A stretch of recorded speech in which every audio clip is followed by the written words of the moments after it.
Now we are going to start about introduction of metals, right? That what are metals? जैसे कि अभी हम जान चुके हैं कि metals are those substances which have 1, 2 और 3 वैलेंस इलेक्ट्रॉन्स, राइट जैसे कि अभी हमने पहले बात करी कि वैलेंस इलेक्ट्रॉन्स क्या होते हैं, कि ये न्यूक्लियस होता है, ऐसे शेल्स होते हैं, है ना. अभी हम डिस्कस कर चुके हैं ऑलरेडी. इन शेल्स के अंदर इलेक्ट्रॉन्स होते हैं. और आप ये भी जान चुके हो कि लास्ट शेल को हम क्या बोलते हैं, जो लास्ट शेल है हमारे पास उसको हम क्या बोलते हैं, उसको हम बोलते हैं वैलेंस शेल, राइट. तो जब किसी के वैलेंस शेल के अंदर 1, 2 या 3 वैलेंस इलेक्ट्रॉन्स मिले, उनको हम क्या बुलाते हैं, मेटल्स. और इनकी टेंडेंसी क्या होती है कि ये हमेशा इलेक्ट्रॉन लूज करते हैं. They always loose electrons. और लूज करने के बाद इन पे कौन सा चार्ज आता है, इलेक्ट्रो पॉजिटिव. कौन सा चार्ज आता है, पॉजिटिव. जितने इलेक्ट्रॉन लूज करते हैं उस हिसाब से पॉजिटिव साइन आता है इनके ऊपर, ठीक है. जैसे कि एग्जाम्पल मैं आपको बताती हूँ. सोडियम है हमारे पास, ठीक है. सोडियम के लास्ट शेल में 1 इलेक्ट्रॉन होता है. सोडियम के लास्ट शेल में कितना इलेक्ट्रॉन, इसका वैलेंस इलेक्ट्रॉन कितना है, 1 है, ठीक है.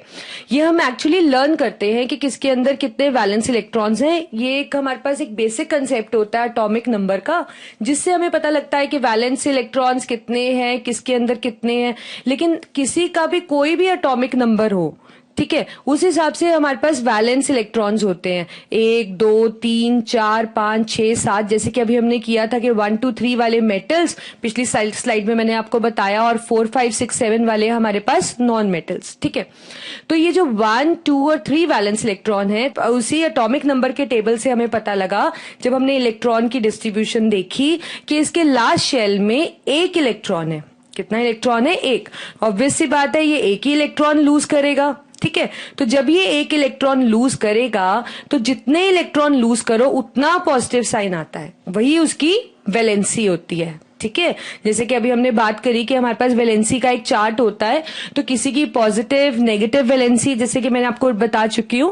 तो जो इलेक्ट्रॉन लूज करते हैं, ठीक है, उनकी वैलेंसी हमेशा पॉजिटिव में होती है और उनको हम इलेक्ट्रो पॉजिटिव आयंस भी बोलते हैं, ठीक है. ऐसे ही फॉर एग्जाम्पल हमारे पास अगर हम मैग्नीशियम का एग्जाम्पल लेते हैं, मैग्नीशियम का सिंबल होता है Mg. इसके जो वैलेंस इलेक्ट्रॉन है वो है 2, ठीक है. अब अगर उस वैलेंसी चार्ट में देखोगे तो आप देखोगे कि मैग्नीशियम की जो वैलेंसी है वो है 2 पॉजिटिव, ठीक है. तो वो 2 पॉजिटिव कैसे बनी इसकी वैलेंसी, इसके वैलेंस इलेक्ट्रॉन 2 थे, इसने 2 वैलेंस इलेक्ट्रॉन लूज किए. ये माइनस मतलब इसमें से लूज हुए कितने, 2. इलेक्ट्रॉन का साइन होता है E के ऊपर नेगेटिव चार्ज. जैसे कि अभी हमें पता है ना इलेक्ट्रॉन में नेगेटिव चार्ज होता है, इसलिए इसको हम लिखने का तरीका क्या होता है, ऐसे इलेक्ट्रॉन लिखकर ऐसे नेगेटिव साइन लगा देते हैं. तो इसमें से 2 इलेक्ट्रॉन माइनस किए, क्योंकि इसने 2 इलेक्ट्रॉन माइनस किए तो ऑब्वियसली इस पे जो चार्ज आएगा वो कितना आएगा, 2 पॉजिटिव. तो इसीलिए इसकी वैलेंसी क्या है, 2 पॉजिटिव. तो इसका मतलब जो जितने इलेक्ट्रॉन लूज करता है, ठीक है, metal like the valency is referred to the number of valence electrons which an substance lose. जैसे मेटल है, लूज करता है ना इलेक्ट्रॉन. मेटल की टेंडेंसी क्या है, अभी हमने डिस्कस किया, इलेक्ट्रॉन लूज करने की. तो अगर 1 इलेक्ट्रॉन लूज करे तो वैलेंसी +1, ठीक है. 2 इलेक्ट्रॉन लूज कर रहा है तो +2, 3 लूज कर रहा है तो +3.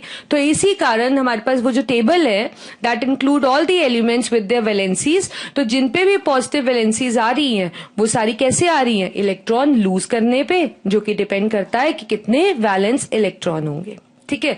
समझ आया आपको कि मेटल्स वो सब्सटेंसेस हैं जिनके 1, 2 या 3 वैलेंस इलेक्ट्रॉन्स होते हैं. इनकी वैलेंसी अगर 1 लूज करते हैं ये तो +1, 2 लूज करते हैं तो +2, 3 लूज करते हैं तो +3, ठीक है. और हमेशा इनकी वैलेंसी पॉजिटिव होती है, इलेक्ट्रो पॉजिटिव आयंस है, तो इनकी वैलेंसीज हमेशा क्या होती है, पॉजिटिव. और इनकी टेंडेंसी क्या है, हमेशा इलेक्ट्रॉन लूज करने की. समझ गए आप मेटल्स आप किसको कहते हो, क्या बेसिक इंट्रोडक्शन है उनकी. अब हम पढ़ते हैं physical properties of metals, right. We are going to study the physical properties.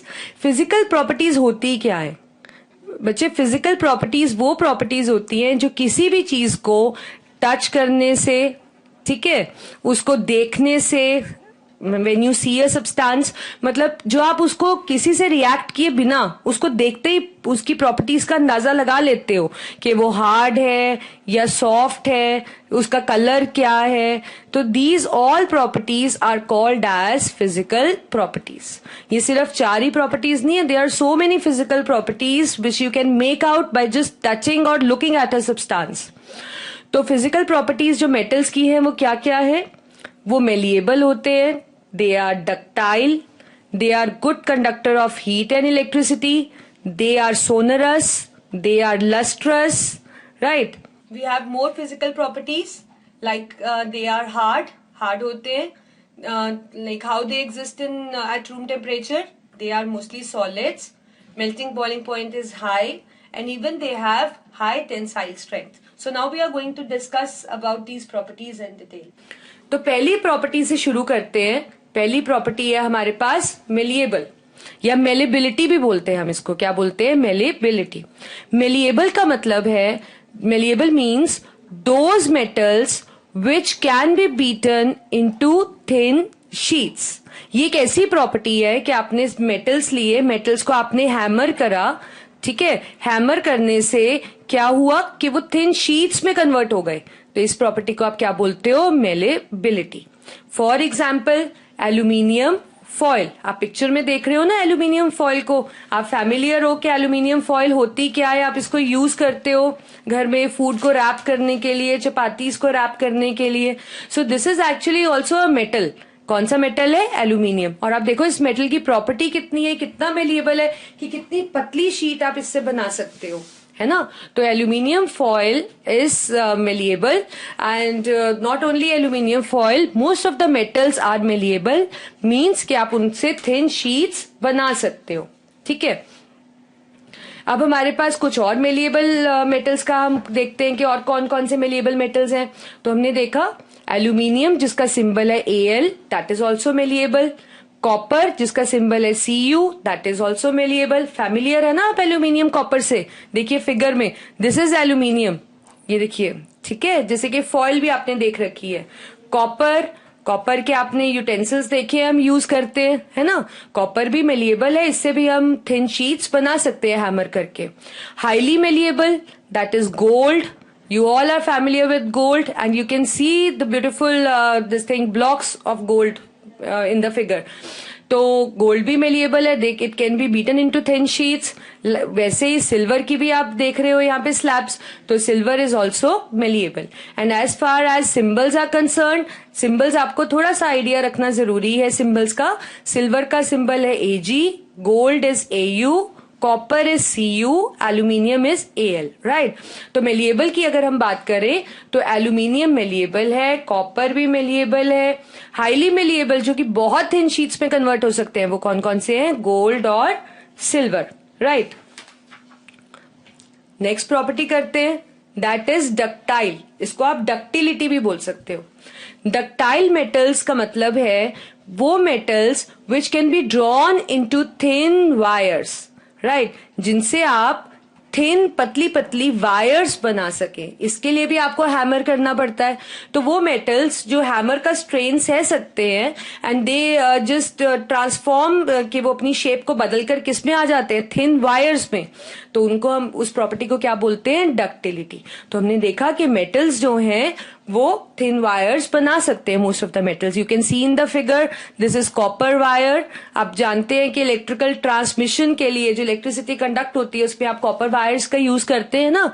तो copper is also a metal और इसका सिंबल है Cu. ठीक है. सिंबल्स का भी थोड़ा थोड़ा ध्यान रखिए साथ साथ, बिकॉज केमिस्ट्री के अंदर हम टूल्स का यूज करते हैं. Symbol is one of the tool, मतलब जो आपको रिएक्शन लिखने में, किसी को बताने में, तो you should be familiar with the symbols also.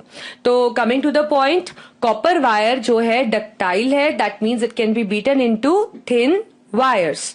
ऐसे ही और भी मेटल्स हैं बहुत सारे जो कि पतली पतली वायर्स बना सकते हैं. देखते हैं कौन कौन से डक्टाइल वायर्स, डक्टाइल मेटल्स है हमारे पास. जैसे कि आपने देखा इधर कॉपर जो है वो डक्टाइल है, देख रहे हैं ना आप वायर कॉपर की. ऐसे ही एल्यूमिनियम भी डक्टाइल है, एल्यूमिनियम की भी वायर आप देख सकते हैं फिगर में. Gold is also one of ductile metal, this also you can see. Silver is ductile, you can see in the figure again. और नॉन डक्टाइल कौन कौन से हैं आपके पास? जिंक, आर्सेनिक, एंटीमनी, ऐसे और भी कुछ मेटल्स हैं जो नॉन डक्टाइल हैं। इसका मतलब है they can not be drawn into thin wires. ठीक है, अब ड्रॉ नहीं कर सकते तो ऑब्वियसली कारण क्या होगा? कारण होगा कि या तो ये हैमर का स्ट्रेन, किसी भी तरीके से आप बता सकते हैं डायरेक्टली या इनडायरेक्टली, हैमर का स्ट्रेन बियर नहीं कर सकते, तभी इसकी हम थिन वायर्स नहीं बना सकते।